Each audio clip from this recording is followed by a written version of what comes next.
చేయాల్సిన అవకాశం వచ్చింది. చేసుంటే ఆ తరంగిణి సినిమాలో మేము ఉండేవాళ్ళం. కొన్ని కారణాల వల్ల అది జరగలేదు. కానీ ఆ తర్వాత వారు మేము కలిసి పనిచేసాము.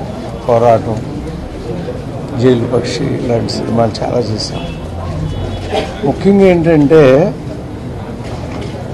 మహాభారతంలోనే చూస్తాం మనం, ద్రోణాచార్యుడిని జయించేవాడు ఎవరన్నా ఉంటారా అని. ఆయన శిష్యుడు అర్జునుడు పక్కన కనపడ్డాడు. అలా దాసరి నారాయణరావు గారిని అంత దగ్గర అవ్వగలిగినటువంటి ఇంకో దర్శకుడిని మనం చూడగలమా అనుకుంటే ఆయన శిష్యుడు కోడి రామకృష్ణ గారే అంత దగ్గరగా వచ్చాడు.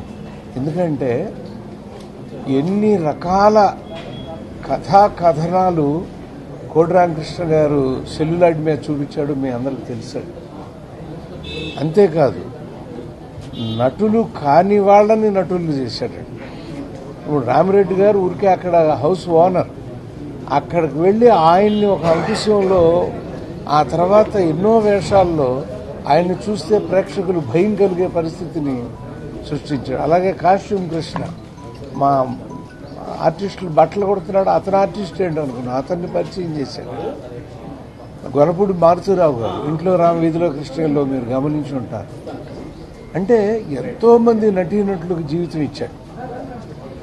అంతేకాదు సామాజికమైన అనేకమైన అంశాలను తీసుకునేవాడండి.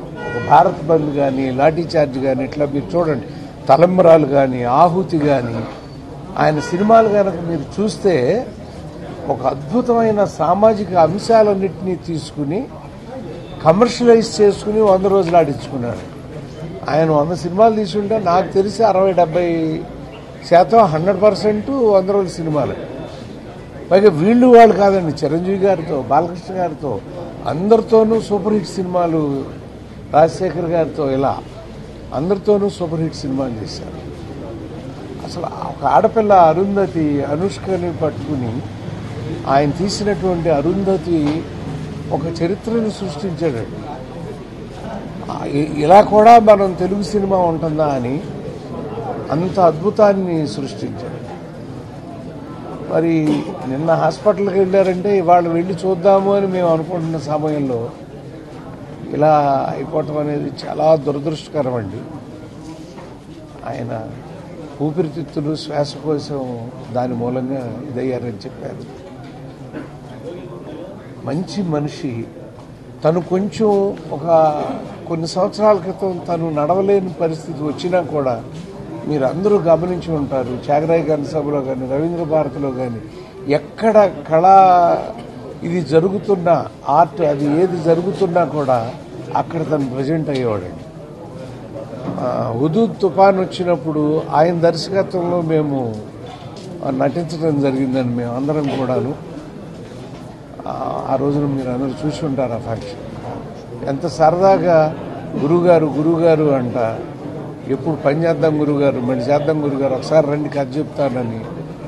వారం 10 రోజుల క్రితం కూడా ఎంతో చక్కగా మాట్లాడాడు మనిషి. అలాంటి మనిషి వారం తిరగకుండా ఇలా వెళ్ళిపోతాడని అనుకోలేదు. చలనచిత్ర చరిత్ర ఒక గ్రంథం రాస్తే అందులో తన పేజీని తనే రచింపజేసుకున్నటువంటి గొప్ప వాళ్ళలో ఆయన ఒకడండి. ఆయన ఆత్మకు శాంతి కలగాలని వారి కుటుంబ సభ్యులందరికీ నా ప్రగాఢ సానుభూతి తెలియజేస్తాను.